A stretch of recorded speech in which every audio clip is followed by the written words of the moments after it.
महाराज जी माफ कर दीजिए मुझे। हम आपको 100 बार माफ कर देंगे मोरोपंत जी, पर बीता हुआ समय हमें माफ करेगा? नहीं महाराज जी। सोने जैसा अवसर चल कर आया था मोरोपंत जी, आपने उसे गवा दिया। एक बात ध्यान में रखिए कि जंजीरा अब हमारे लिए सिर्फ एक किला ना होकर एक झुलझुलाती हुई चोट है। हमारी माँ बहनों को जबरदस्ती उठाकर जंजीरा में रखा जाता है, वहां उनका बाजार करते हैं, उन पर अन्याय अत्याचार करते हैं। हमें ये सब सहन नहीं हो रहा। बोलिए आप। महाराज जी, आपकी छत्र छाया में पली मेरी पत्नी गोदावरी उसे घर से भगा कर ले गए हैं। महाराज, आरोप की जांच पड़ताल होनी चाहिए, क्योंकि आरोप युवराज पर ही है। हमारे युवराज? स्वराज्य में अगर आरोप सिद्ध हो गया तो यहाँ युवराज नहीं और कोई राजा नहीं, सब लोग एक समान हैं। गोदावरी हमारी बेटी जैसी है और उसे न्याय मिलेगा। स्वराज्य में गद्दारी, अत्याचार करने वालों को क्या सजा होती है ये प्रजा बखूबी जानती है, और अफवाह फैलाने वालों को भी तकमक किले से फेंक दिया जाता है, ये भी प्रजा जानती है। महाराज जी का हुक्म है, महल के पास आने वाले रास्ते बंद कर दिए जाएं। हमारे पिताश्री के महल का दरवाजा हमारे लिए कभी बंद हो ही नहीं सकता।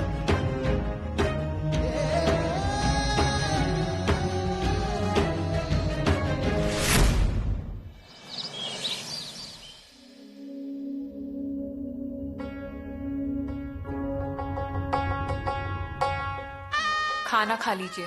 हमें भूख नहीं है। खाने पर गुस्सा नहीं निकालती युवराज। हमें सब पर गुस्सा आ रहा है, खुद पर भी। यीशु हमारे सामने पिताश्री दरवाजा बंद कर देते हैं।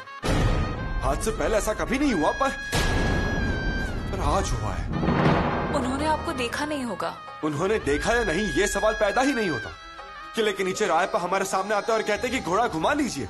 हम किले पर चढ़कर आते हैं, सब लोग हमारे पास ऐसे देखते हैं जैसे हमें कोई पहचानता ही नहीं। हम महाराज जी के महल में जाने के लिए निकलते हैं तो नीरज पंत हमें रोक देते हैं। फिर भी हम उनसे कहते हैं कि हमारे पिताश्री के कमरे के दरवाजे हमारे लिए कभी बंद हो ही नहीं सकते। चलिए खुद चलकर देख लीजिए।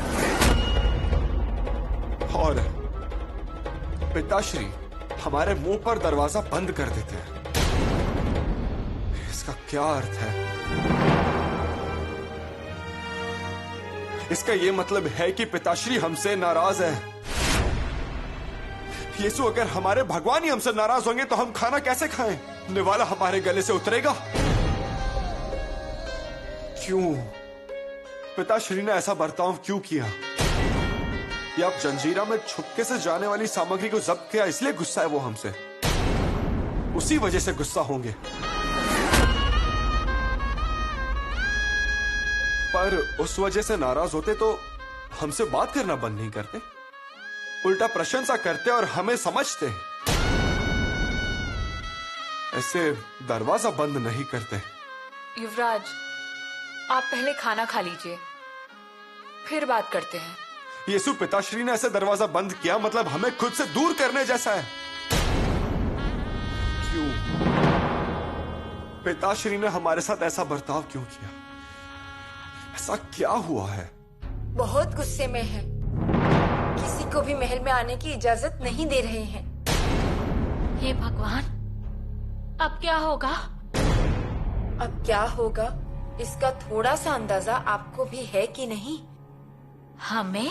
स्वराज्य में गुस्ताखी करने वालों को, माँ बहन पर अन्याय अत्याचार जबरदस्ती करने वालों को क्या सजा दी जाती है मालूम नहीं? रानी सोयरा, पर ये तो सिर्फ आरोप है। ये केवल आरोप है तो महाराज को इतनी परेशानी हो रही है, और अगर ये बात सिद्ध हो गई तो?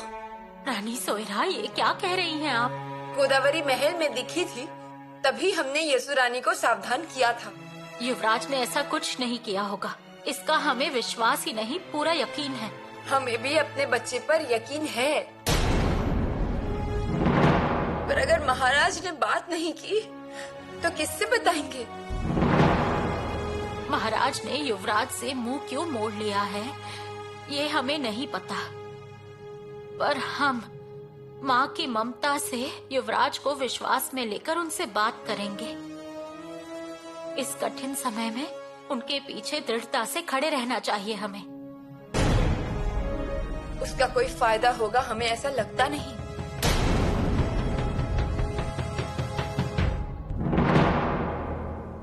यीशु, हमारे पीछे किले पर क्या हुआ है? किले पर कुछ नहीं हुआ युवराज, आप बस खाना खा लीजिए, उसके बाद बात करते हैं। यीशु, जरूर कुछ ऐसा हुआ जिससे पिताश्री गुस्सा हुए हैं। बता दीजिए, हमारी और परीक्षा मत लीजिए।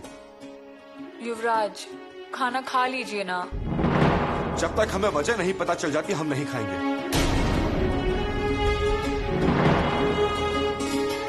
यीशु, जरूर आप कुछ तो हमसे छुपा रही हैं, जरूर।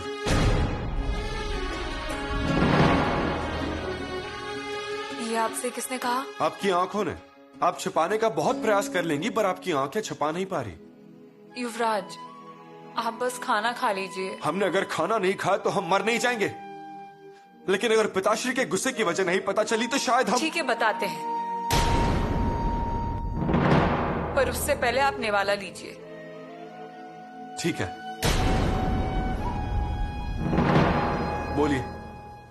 युवराज, पंत जी के घर पर हमला करके आप गोदावरी को भगा कर ले गए।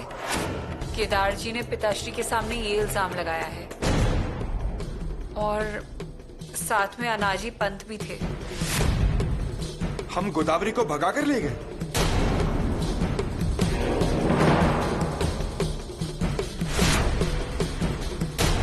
यीशु, जिस गोदावरी को हम रानू दीदी के समान मानते हैं उन्हें हम भगा कर ले जाएंगे? और जब ये शिकायत हो रही थी उस वक्त आप किले पर नहीं थे युवराज।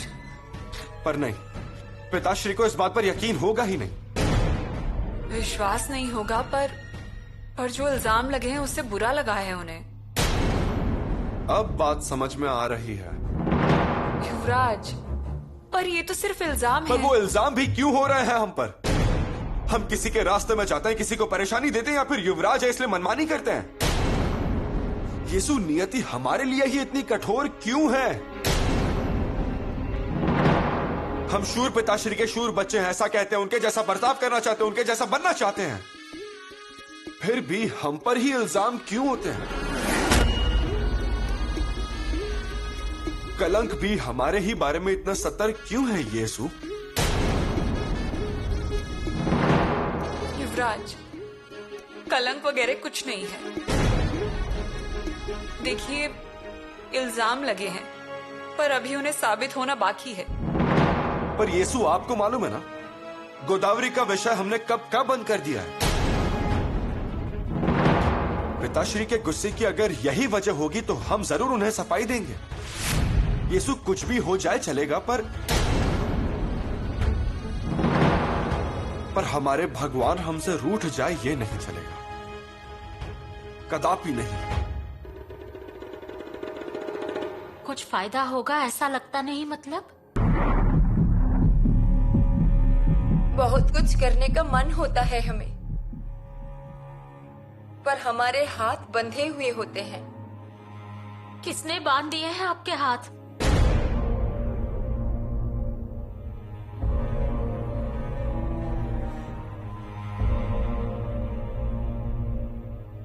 सौतेलेपन ने। रानी सोयरा, ये क्या बोल रही हैं आप? राजकुमार शंभू हमारे बेटे अपने ही है, पर हम खुद के बेटे को जिस अधिकार से मारते हैं, गलती करने पर कान पकड़ते हैं, क्या ऐसे कर सकते हैं हम? और अगर अच्छा करने जाए तो सौतेलेपन का धब्बा लगता है। इसलिए हमें थोड़ा सोचना पड़ता है, बस इतना ही।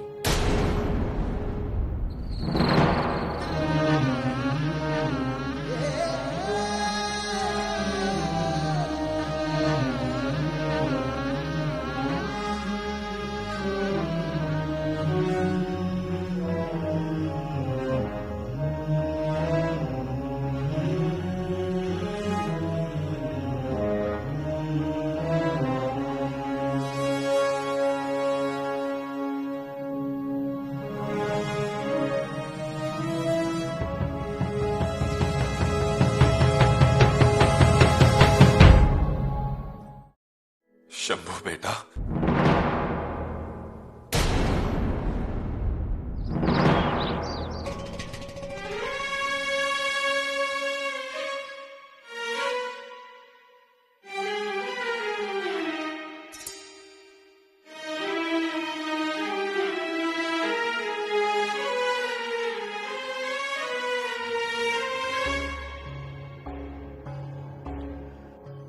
महाराज जी क्षमा चाहता हूँ। वो किस लिए? आज दरबार के सारे कामकाज को स्थगित कर दिए। इसकी वजह? कल जो भी घटना अचानक से आपके सामने हुई उसके लिए स्वराज्य के कामकाजों को रोकने की कोई आवश्यकता नहीं।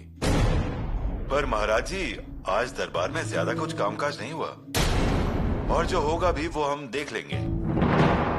आप आराम कीजिए। आज सभी मंत्रियों ने हमें दरबार से महल में भेजने की ठान ही ली है। हम आ ही गए हैं तो थोड़ी देर रुक ही जाते हैं, कुछ कागजात भी देख लेंगे। खलीदों को जवाब देने होंगे, वो भी दे देते हैं। महाराज कुल मिलाकर खटला और 4 खलीते आए हैं, उन्हें जवाब देना है। खटला पहले कर लेते हैं, फिर शांति से खलीदे का जवाब देंगे। गुनहगार को जल्द से जल्द हाजिर कीजिए।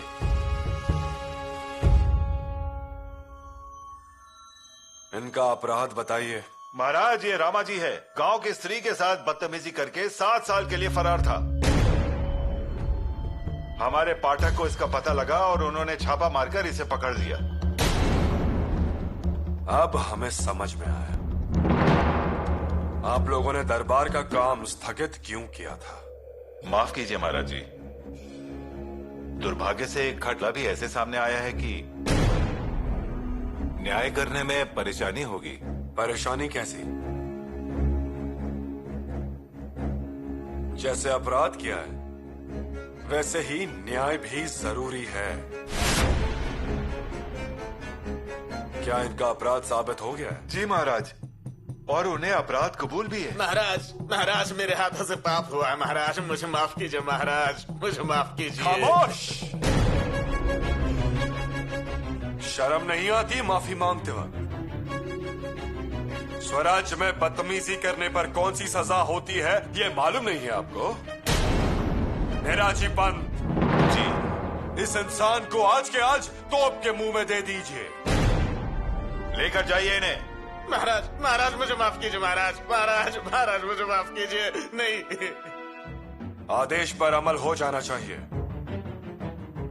और सजा दिए हुए हुक्म पर कुल मुख्तियार युवरागी के सिक्के लेने के लिए कागज भेज दिए जाए। कल हमें मिलने का मौका ही नहीं मिला, इसलिए सुबह सुबह महल में जाने के लिए निकले, पर महाराज सुबह ही बागीचे में चले गए थे और बाद में पता चला कि वो दरबार में बैठे हैं। पर रात भर हमें नींद ही नहीं आई। युवराज भी रात भर तिलमिला रहे थे। समझ सकते हैं इस बारे में किससे क्या कहें, क्या बात करें। राजकुमार शंभू को बताया क्या आपने?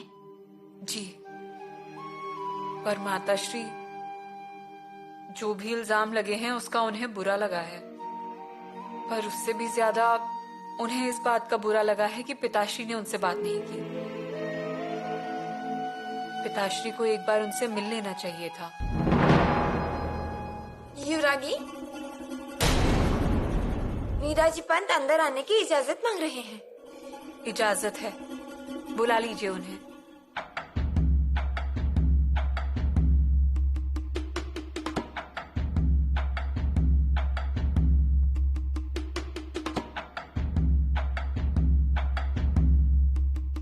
फैसले का कागज दिख रहा है।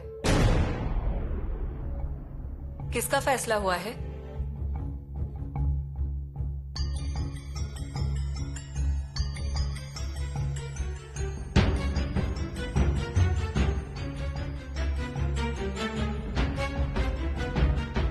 एक स्त्री से बदतमीजी करने के लिए रामाजी बिन कशीबा इन्हें तोप के मुंह में देने की सजा महाराज जी ने इन्हें दी है।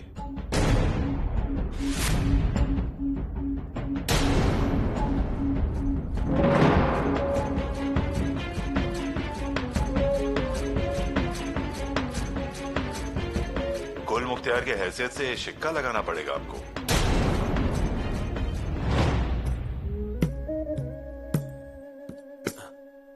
सब कुछ ठीक है ना?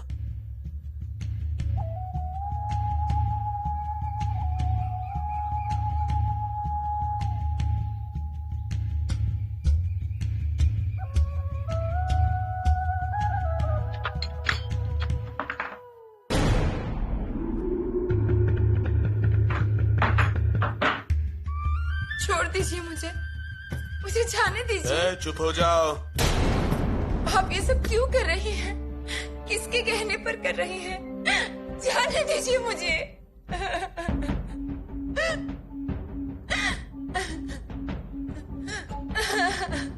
युवराज को मालूम पड़ा तो बहुत गुस्सा होंगे वो। युवराज, तुम झूठ बोल रहे हो। युवराज ऐसे नहीं कर सकते। युवराज ऐसे कभी नहीं कर सकते। नहीं कर सकते। खुश नसीब हैं हम कि हमारे लिए महल के दरवाजे अब भी खुले हैं। रानी जी, ये आप क्या बोल रही हैं? क्या गलत कहा है हमने? पर कल हमें बहुत बहुत बुरा लगा। पुतला रानी जी, बेटे इतने भाग भाग कर आए थे। कब आपसे एक बार बात करेंगे, आपसे मिलेंगे, ऐसा मन था उनका। पर आपने उनके मुंह पर दरवाजा बंद किया। रानी जी,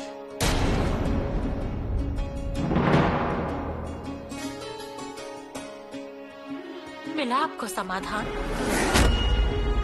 उस बेटे के पीछे ना जन्म देने वाली माँ की माया है, ना रानी माँ साहिब। एक पिता की हैसियत से आप थे, पर ऐसे समय पर पिता ना रहकर छत्रपति बन जाते हैं। क्या हो जाता अगर उन्हें प्यार से गले लगा लेते तो? क्या हुआ होता अगर उनकी प्यार से पूछताछ कर लेते तो? आप जानते हैं ना, आपके एक अल्फाज के लिए वो खुद की जान की, खुशी की कभी परवाह नहीं करते। शूर पिता के शूर बच्चे। इस एक वाक्य पर उन्होंने अपना पूरा बचपन गुजार दिया, और अब जब उन्हें समझ में आ रहा है प्यार का रिश्ता तोड़ रहे हैं आप। पुतला रानी जी, देखिए, पूरी जिंदगी हम आपके पैरों में नजर लगाकर बैठे हुए थे। कभी कुछ नहीं मांगा आपसे, मांगने की कभी इच्छा भी नहीं हुई। आज तक आपसे किसी बात का जवाब नहीं मांगा, पर आज हमसे रहा नहीं गया। माफ कीजिएगा।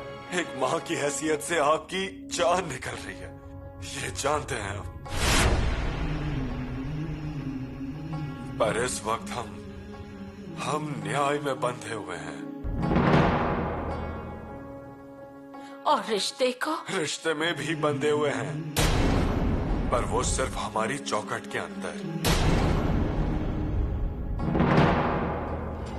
पुतला रानी जी, अगर हम बाहर छत्रपति हुए तो सबसे पहले हम स्वराज्य के नौकर हैं।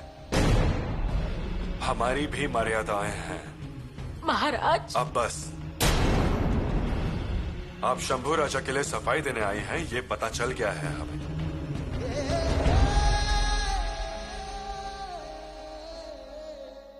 बिल्कुल भी नहीं। पर आप उनसे बात कीजिए, सच झूठ आप तय कीजिए। अभी भी समय गया नहीं है। आप बोलिए ना। कल रात भर राजकुमार सोए नहीं हैं। आपको मिलने के लिए तिलमिला रहे थे। सच में मिल लीजिए महाराज, हम हाथ जोड़ते हैं आपके सामने। हमारे बेटे से बात कीजिए। प्रजा के जो इल्जाम होते हैं उसकी सफाई महल में नहीं दी जाती। मतलब आप? उचित समय आने पर हम उन्हें मौका दे देंगे। फिलहाल उन्हें हमसे मिलने की जल्दबाजी नहीं करनी चाहिए।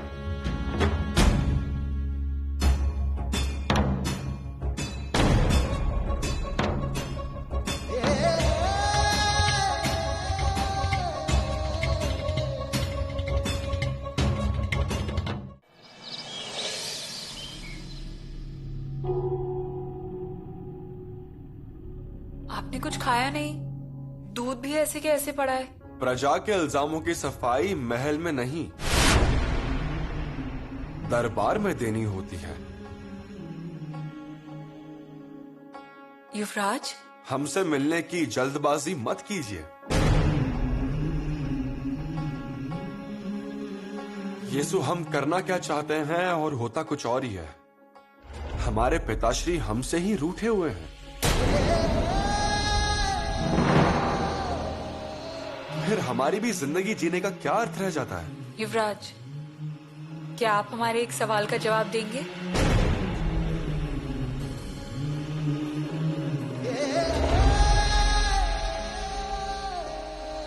जवाब तो देने ही है।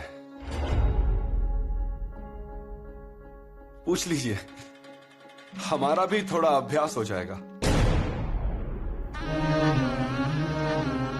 अफजल खान जब हमारे पिताश्री से युद्ध करने आए थे, तब पिताश्री कितनी फौज के विरुद्ध लड़े थे? 30,000। गलत। पिताश्री सिर्फ एक ही इंसान से लड़े थे, अफजल खान से। मतलब?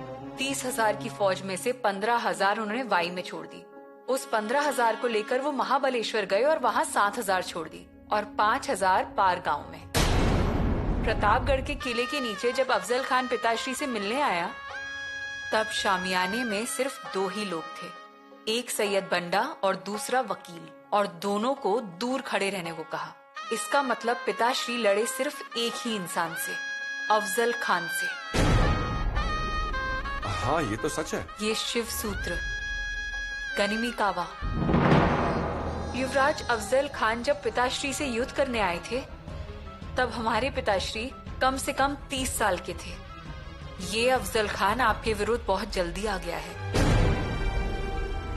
वो अफजल खान आया था स्वराज को खत्म करने के लिए, और ये आया है चरित्र पर हमला करने के लिए। जिस तरह पिताश्री ने उसे अकेला कर दिया था, वैसे ही आप भी उसे अकेला कर दीजिए। यीशु, पिताश्री पिताश्री है। हाँ, वो पिताश्री हैं, पर आप भी तो उन्हीं के पुत्र हैं। यीशु, ये मुमकिन होगा ऐसा लग नहीं रहा हमें। आपके लिए क्या नामुमकिन है? आप कर सकते हैं। कौन है ये किदार जी? क्या इल्जाम है ये? युवराज, शादी की पहली रात को जिसकी आंखों में हमें युवापन का घमंड नहीं दिखा तो बस स्वराज का सपना। ऐसे हैं हमारे पति, तो क्या वो किसी स्त्री के बारे में ऐसा गलत सोच सकते हैं? यीशु, उठिए। आपके चरित्र पर शक का ये अफजल खान खड़ा हुआ है, उसे भगा दीजिए, नाखून से चीर फाड़ दीजिए। यीशु? युवराज, ये समय निराश होकर बैठने का नहीं है, और हाथ पर हाथ धरे रहने का तो बिल्कुल भी नहीं। आपको अपनी सच्चाई को साबित करना होगा। करेंगे। साबित करके ही रहेंगे। हम ढूंढ रहे हैं ना, ढूंढ कर आपको बता देंगे। आप रोइए मत रोइए। रो क्यों नहीं रोना है? क्या ऐसे बताकर आता है क्या? अब मैं क्या करूं? मेरी सोने जैसी बेटी कहाँ होगी, कैसी होगी? हे भगवान, अब इस घर की इज्जत आप ही के हाथों में है भगवान। सासू माँ, अगर आप ऐसे दुखी हो जाती हैं तो फिर हमें भी तो बहुत ज्यादा बुरा लगता है। हाँ, कहाँ होगी मेरी बच्ची? उसे जमीन खा गई या आसमान निकल गया, कुछ पता ही नहीं चल रहा। गोदा की माँ, लीजिए, थोड़ी चावल की खीर खाइए। कुछ खाया नहीं आपने, लीजिए। नहीं चाहिए, इच्छा ही नहीं है। मेरी भी बिल्कुल ऐसी ही हालत हो गई है, पर मैंने अब ठान लिया है सासू माँ, अब जब तक गोदावरी जी को सलामत घर तक नहीं ले आते, मैं खाने का एक निवाला और पानी की एक बूंद तक नहीं लूंगा। हाँ, मैं अभी जाता हूँ। हाँ। सच में ऐसा जमाई भाग्य से ही मिलता है। अरे दामाजी, सब ठीक तो है ना? जी। हाँ, आपको आने में देर क्यों हो गई? अजी वो छोड़िए, चलिए जल्दी। क्या? आपके लिए पंच पकवान बना के रखे हैं। अरे वाह वाह, चलो चलो चलो चलो।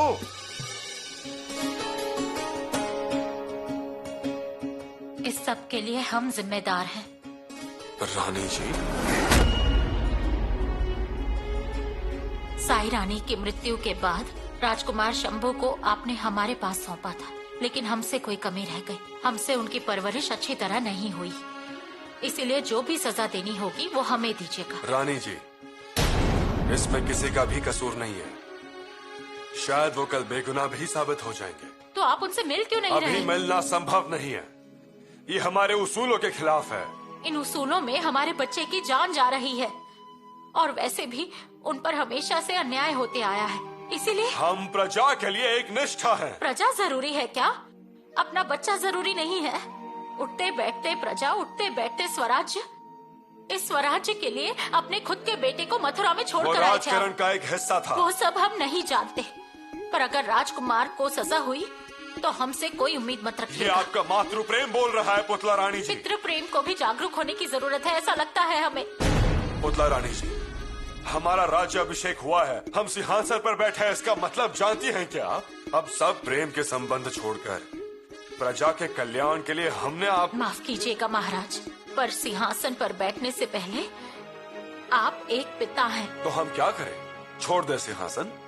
वशीले के पुत्र हैं इसलिए घूमने दे उन्हें, या फिर उन पर ममता की आंचल ढक दे? नहीं पुतला रानी जी, हमने अभी रामा जी नाम के अपराधी को बदतमीजी करने के जुर्म में तोप के मुंह में देने की सजा सुनाई है। प्रजा के लिए अलग और राजपुत्र के लिए अलग न्याय ये मुमकिन नहीं है। और अगर आप ये उम्मीद लेकर हमारे पास आई हैं, तो आपको निराशा ही प्राप्त होगी। बाग की घाटी में सब जगह गोदावरी को ढूंढिएगा। जी युवराज। लाड़ी, आप भेष बदलकर एक बार अनाजी पंत के घर पर जाइए, कावेरी से बात करने का प्रयास कीजिए। उसी के साथ अनाजी पंत और उस केदार जी पर भी नजर बनाए रखिए। मैं जाकर आती हूँ। रायपा, सांदो जी के जंगल में आपके लोगों को भेजिए, पता लगाइए। जी युवराज। हमने अगर जल्द से जल्द गोदावरी को ढूंढ कर निकाला तो ही हम पर लगा हुआ कलंक मिटेगा। महाराज जी के सामने अगर पेश होना है तो उनके सामने ठोस सबूत रखने होंगे, और ठोस सबूत एक ही है, खुद गोदावरी। वो अगर मिली नहीं तो ये बदनामी की अफवाह ऐसे फैलती रहेगी। युवराज, अब बेफिक्र रहे, हम गोदावरी को ढूंढ कर ही रहेंगे। पर एक बात ध्यान रखिए, जगह जगह पर रास्ता भटकाने वाले लोग भी रहेंगे। इंसानों को ही क्या, जंगल के पंछी को भी आने दीजिए। धरती है ना हमें गोदावरी तक पहुंचाने के लिए। एक बात ध्यान में रखिए, गोदावरी ऐसे अचानक से लापता हो जाती है, ये बड़ा षड्यंत्र है, और उसमें हमें शामिल किया जाता है, ये उससे बड़ा षड्यंत्र। उसकी जड़ तक जाना ही होगा। चाहिए जी।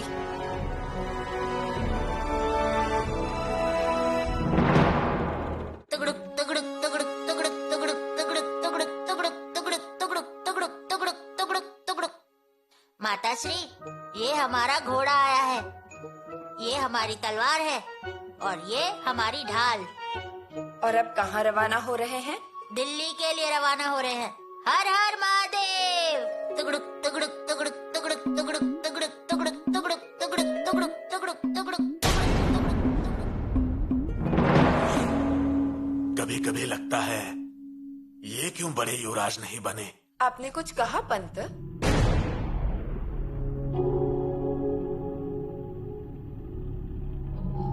कुछ नहीं, अब तो बोलने लायक कुछ बचा ही नहीं।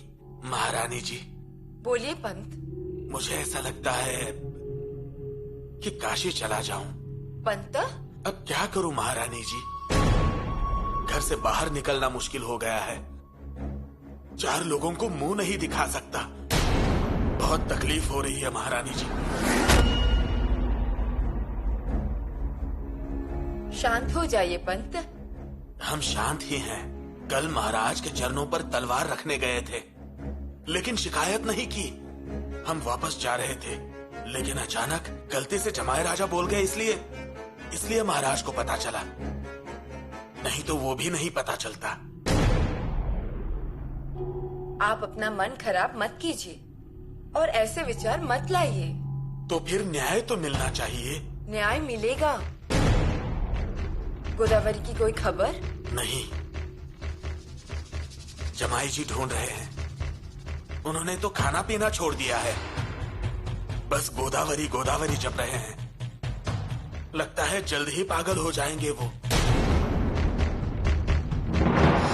हुजूर, बहुत तकलीफ में हूँ। सरदार को कहना मदद की जरूरत है, और सरदार मिले तो ये संदेश उनको जरूर देना। तुमको यकीन है ये सब संभा ने किया है? बिल्कुल हुजूर, बिल्कुल। इजाजत चाहता हूँ।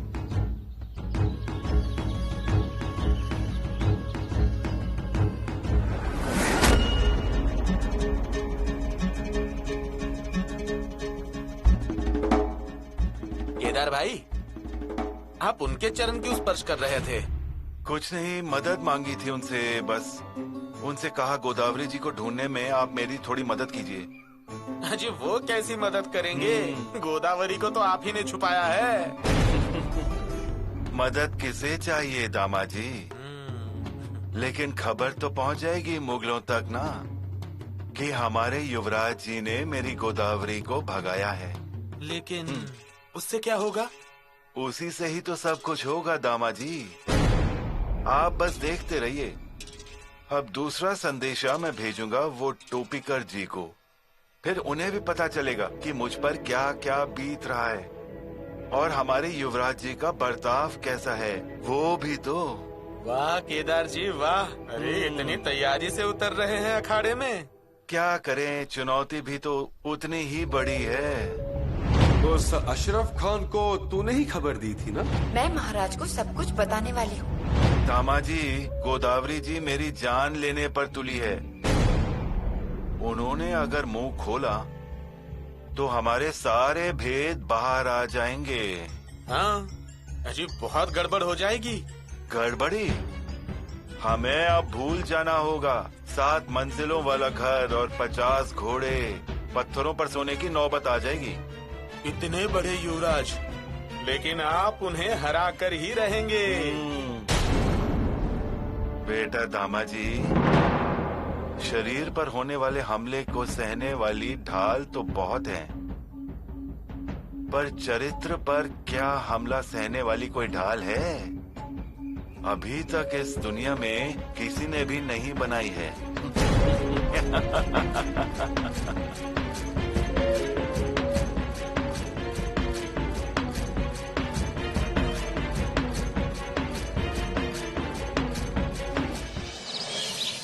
आप पर अन्याय सिद्ध होने दीजिए। और महाराज न्याय के मामले में कितने निष्ठुर हैं, ये तो आपको पता है ना? तो फिर न्याय तो मिलना चाहिए। धीरज रखिए। अजय, इससे पहले उस रांझे के पाटिल ने बड़ी गलती की तो उस पर तुरंत न्याय किया, एक पल का भी विलंब नहीं किया। और वो महापापी जान के डर से जावली में जाके छुप गया, उसका भी वही हुआ। अजय दरबार में आबाजी सोनदेव ने कल्याण के सूबेदार की बहू खड़ी की तो महाराज ने माँ कह दिया उसे। अजय छोटे छोटे बच्चे भी जानते हैं, है ना? मालूम है। अजय ऐसे ही हमारी माँ सुंदर होती तो हम भी सुंदर पैदा हो जाते। बस इस एक वाक्य से समस्त माँ बहनों को अपनी इज्जत की सुरक्षा का विश्वास मिला, और एक शब्द से औरत पर बुरी नजर डालने वालों ने समझ लिया कि अब बिल्कुल नियमों से चलना होगा। लेकिन आज ऐसा लग रहा है कि वो भ्रम तो नहीं था ना? ये भ्रम नहीं है। महाराज तभी भी वैसे ही थे और अभी भी वैसे ही हैं। तो फिर चिंता नहीं। बस मैं यही कहना चाहता था, अगर न्याय नहीं हुआ तो स्वराज्य की बदनामी होगी। न्याय ही होगा। न्याय ही होना चाहिए, और महाराज की न्यायप्रियता पर आंच ना आ जाए, यही चाहता हूँ मैं। निश्चिंत रहिए। आपके रहते हम निश्चिंत हैं। अब रानी माँ की जगह आप है हमारे लिए। उनमें जैसे जनता के बारे में प्यार और अपनापन था, वैसा ही आप में है। वो जैसे महाराज को सत्य के मार्ग से नीचे नहीं उतरने देती थीं, वैसे ही आप भी कीजिए। वैसा ही होगा, और उन्हें भी ये बताने की जरूरत नहीं। बस मुझे दिलासा मिल गया। अब आप जा सकते हैं। आज्ञा। और इसके आगे से न्याय की गुहार लगाने के लिए आने की जरूरत नहीं। नहीं नहीं, इतना आपने कह दिया तो मैं वापस इस काम के लिए नहीं आऊंगा। आज्ञा।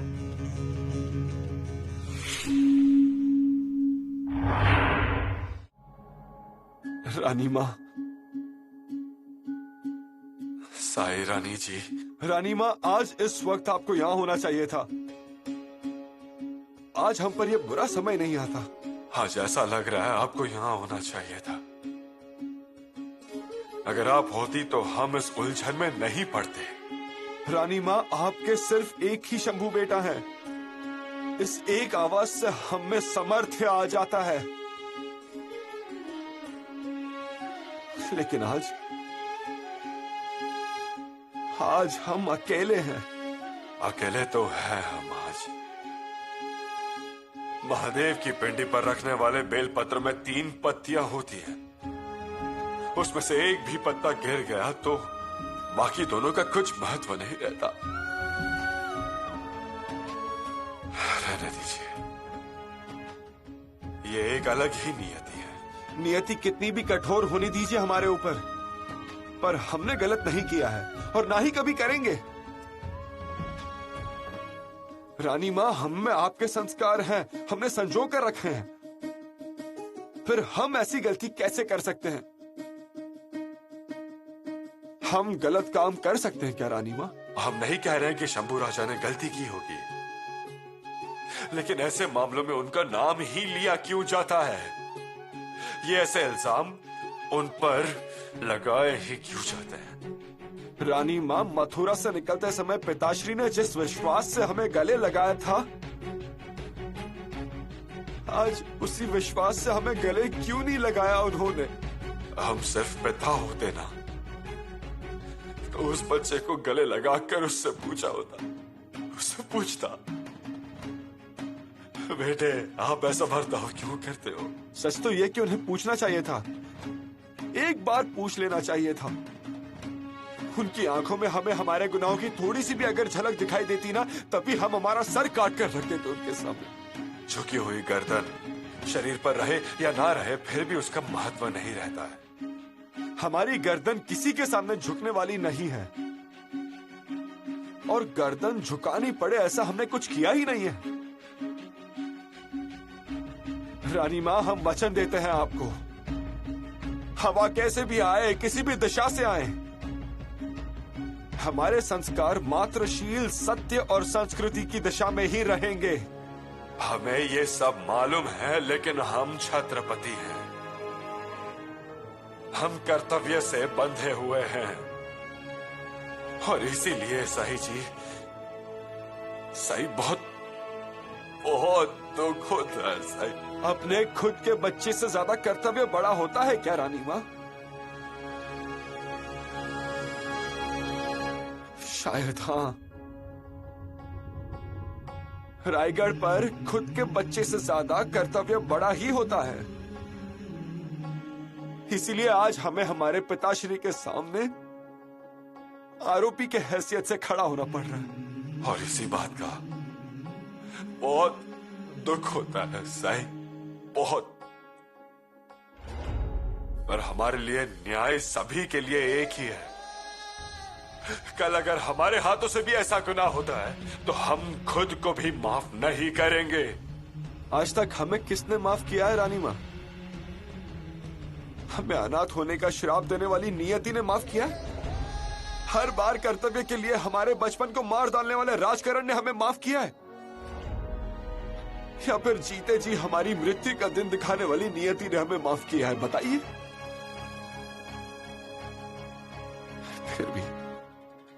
फिर भी हम लड़ रहे हैं, संघर्ष कर रहे हैं। आज भी संघर्ष करने वाले, संघर्ष करेंगे हमारे जन्मदाता की नाराजगी दूर हो जाए। इसलिए हमारे पिताश्री का प्रेम का हाथ फिर से विश्वास से हमारी पीठ पर घुमाए, इसलिए हमारे पिताश्री की नजरों में पैदा होने वाले शक को दूर करने के लिए हम लड़ने वाले हैं, क्योंकि हमें हमारे पिताश्री वापस चाहिए। बहुत कीमती है वो हमारे लिए, बहुत कीमती।